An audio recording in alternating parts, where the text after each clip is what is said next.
southwestern Mississippi County, Missouri, northeastern New Madrid County, Missouri, east central Stoddard County, Missouri, until 6 p.m. At 5:19 p.m., a severe thunderstorm was located near Kinalu, or 11 miles southwest of Sikeston, moving southeast at 35 miles per hour. Expected hazards include 60 miles per hour wind gusts. This is a radar-indicated threat.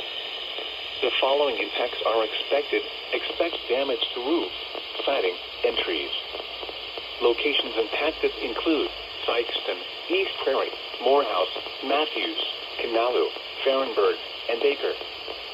This includes Interstate 55 between mile markers 49 and 61. Repeating, a severe thunderstorm warning has been issued until 6 p.m. for the following counties in Missouri, Mississippi, New Madrid, and Stoddard.